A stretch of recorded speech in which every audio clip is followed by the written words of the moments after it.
사도신경으로 우리의 신앙을 고백하며 새벽 예배 하나님께 올려드리겠습니다.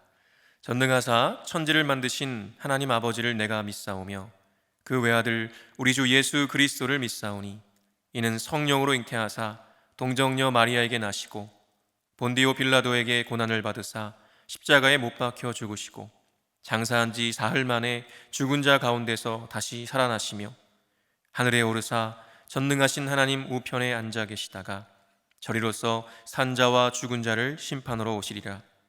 성령을 믿사오며 거룩한 공예와 성도가 서로 교통하는 것과 죄를 사하여 주시는 것과 몸이 다시 사는 것과 영원히 사는 것을 믿사옵나이다. 아멘.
이 시간 우리에게 주시는 하나님의 말씀은 로마서 9장 25절에서 33절 말씀입니다.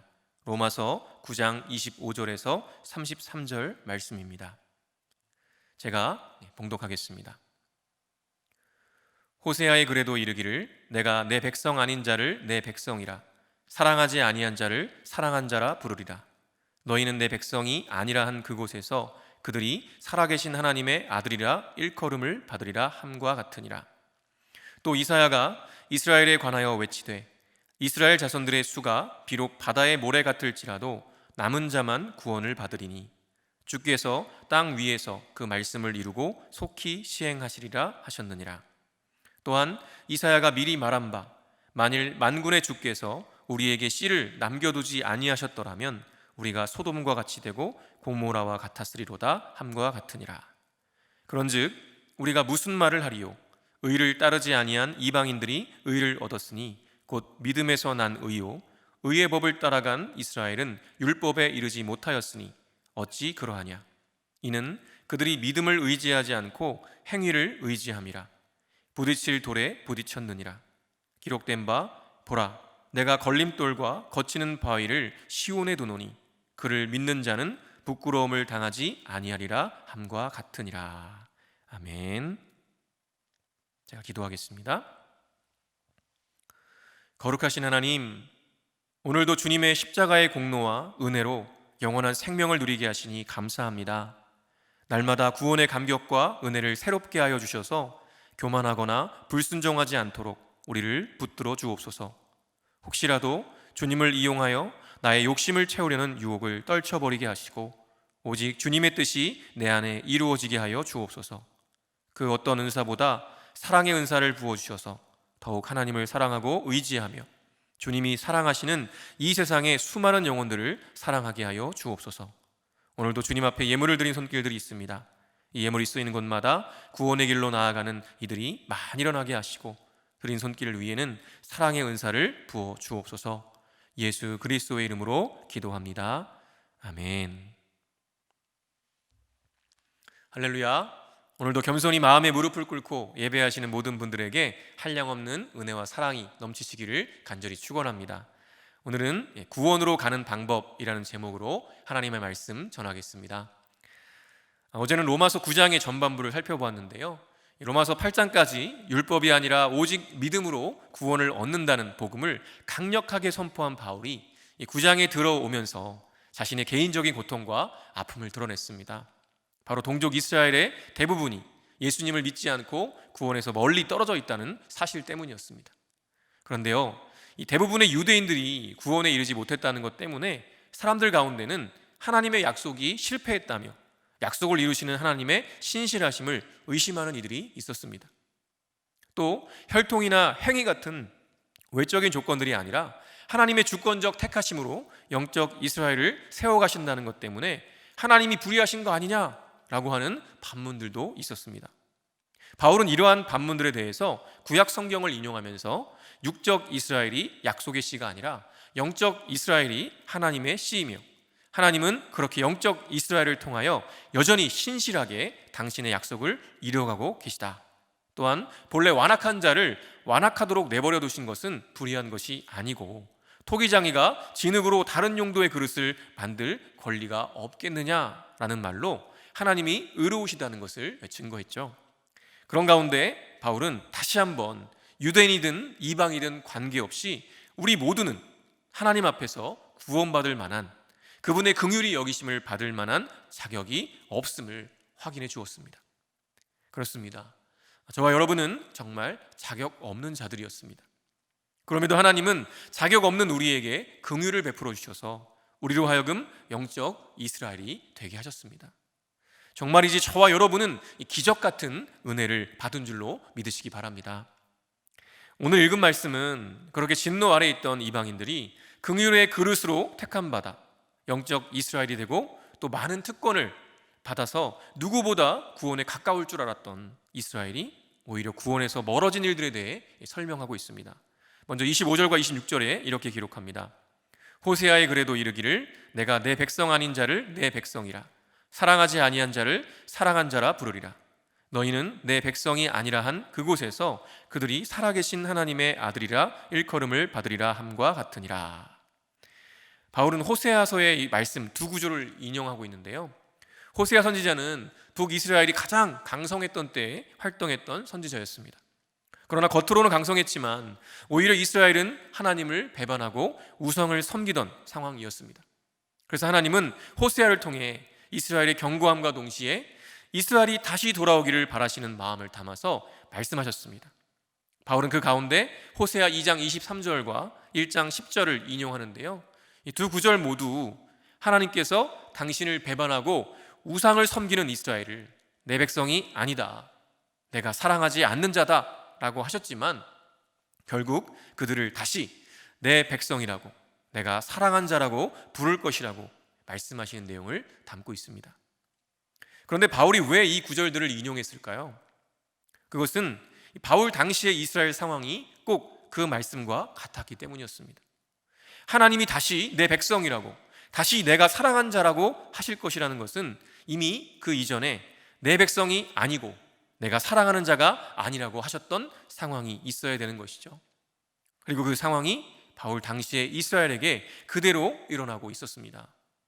하나님의 선민이라는 이스라엘이 지금 그들을 구원하기 위해 이 땅에 오셔서 십자가에 죽으시고 부활하신 예수님을 믿지 않는 것입니다.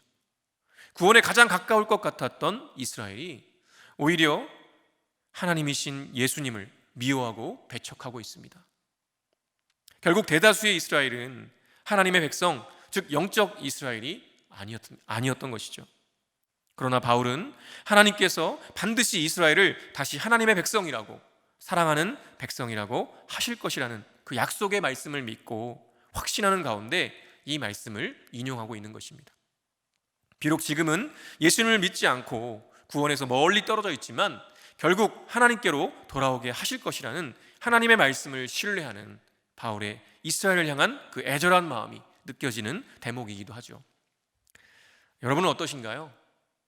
바울은 자신의 동족 이스라엘이 다시 돌아올 수만 있다면 자신이 저주를 받아서 그리스도에게서 끊어질지라도 좋다라고 말했죠. 그리고 그러한 마음을 담아서 반드시 하나님께서 약속하신 대로 이스라엘이 돌아오게 하실 것이라는 것을 말씀으로 확증하고 있습니다. 여러분, 가까운 곳에 아직 하나님께로 돌아오지 않은 분들이 계신가요? 그분들을 향한 하나님의 마음은 어떠실까요? 그리고 그분들을 다시 하나님께로 돌아오기까지 여러분은 어떠한 마음으로 기도하고 계신가요? 우리 안에 가족, 친지, 이웃들 가운데 아직 하나님께로 나오지 않은 분들을 향한 바울처럼 애끓는 마음이 있으시기를 간절히 바랍니다. 이것이 먼저 은혜 받은 자의 마땅한 자세요 태도일 것입니다. 그리고 이어서 바울은 이사야서의 말씀도 인용합니다. 27절에서 29절 말씀인데요, 또 이사야가 이스라엘에 관하여 외치되 이스라엘 자손들의 수가 비록 바다의 모래 같을지라도 남은 자만 구원을 받으리니 주께서 땅 위에서 그 말씀을 이루고 속히 시행하시리라 하셨느니라. 또한 이사야가 미리 말한 바 만일 만군의 주께서 우리에게 씨를 남겨두지 아니하셨더라면 우리가 소돔과 같이 되고 고모라와 같았으리로다 함과 같으니라. 이사야 10장 22절과 1장 9절을 인용하고 있는데요, 이 두 구절은 안타깝게도 이스라엘이 돌아오긴 하는데 많은 수가 아니라 소수, 즉 남은 자만 구원을 받을 것이라는 말씀입니다. 이 말씀도 바울 당시의 이스라엘의 모습에 그대로 재현되고 있는데요, 이스라엘 거의 대부분은 아직도 여전히 복음을 받아들이지 않고 있고 그 중에 정말 소수의 사람들만이 복음을 받아들여 예수님을 그리스도로 믿고 있습니다. 게다가 하나님께서 그 소수의 씨, 즉 남은 자들을 남겨두지 않으셨다면 이스라엘은 소돔과 고모라 같이 진멸되고 말았을 것이라고 말씀하시는 것이죠. 바울의 입장에서 보면 얼마나 안타까운 일인지 모릅니다.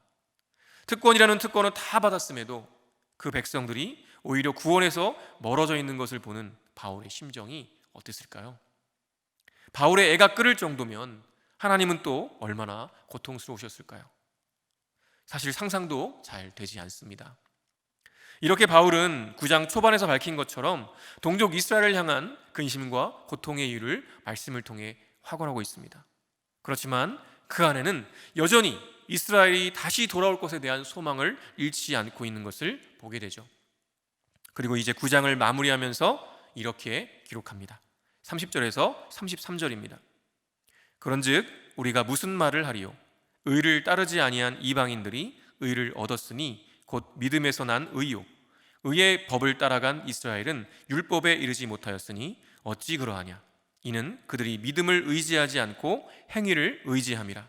부딪힐 돌에 부딪혔느니라. 기록된 바 보라, 내가 걸림돌과 거치는 바위를 시온에 두노니 그를 믿는 자는 부끄러움을 당하지 아니하리라 함과 같으니라. 아멘. 구원이라는 목적지를 향해 가는 두 그룹이 있습니다. 바로 이스라엘과 이방인들이죠. 그런데요, 그 두 그룹은요 출발선이 달랐습니다. 이스라엘은 이방인과 달리 많은 특권을 부여받았습니다. 그래서 훨씬 더 목적지에 가까운 곳에서 출발할 수 있었죠. 반대로 이방인들은 오히려 목적지와는 반대 방향으로 서서 출발했다고 말할 정도로 출발선이 달랐습니다.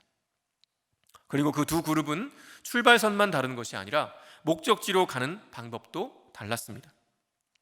이스라엘은 의의 법을 따라갔습니다. 즉 율법의 행위를 의지했습니다. 그리고 이방인들은 의를 따르지 아니했던 이들이었지만 후에 그리스도를 믿음으로 난 의를 따랐습니다. 즉 믿음을 의지한 것이죠. 그랬더니 결과가 어떻습니까? 의의 법을 따라간 이스라엘은요, 부딪힐 돌에 부딪혀서 넘어져 버렸습니다. 그러나 나중이라도 믿음을 의지했던 이방인들은 구원에 이르렀습니다. 여기서 부딪힐 돌이 가리키는 것은 무엇인가요? 네, 예수 그리스도이십니다. 예수 그리스도는 유대인의 왕이실 뿐 아니라 하나님이셨습니다. 그럼에도 이스라엘은 그만 십자가에 달리신 예수 그리스도께 걸려 넘어져 버렸습니다. 도대체 왜 이스라엘은 그리스도께 걸려 넘어졌을까요? 그것은 그리스도의 십자가가 자기 의를 침해하기 때문이었습니다. 즉, 만일 내가 내 의로, 나의 행위로 구원에 이를 수 있다면 그리스도가 십자가에서 죽으시는 것이 무슨 의미가 있겠습니까? 십자가에 달리실 이유가 없으신 것이죠. 그러나 그리스도께서는 십자가에 달리셨습니다. 그렇다는 것은 이스라엘이 지금까지 율법의 행위를 추구하며 자기 의를 이루어서 하나님의 언약 백성이라고 생각했던 모든 것이 물거품이 되어버리고 마는 것입니다. 복음대로라면 지금까지 쌓아온 자기 의를 다 내려놓아야 하는데 그것이 싫었던 것이죠. 그래서 그 십자가를 참지 못하고 걸려 넘어졌던 것입니다.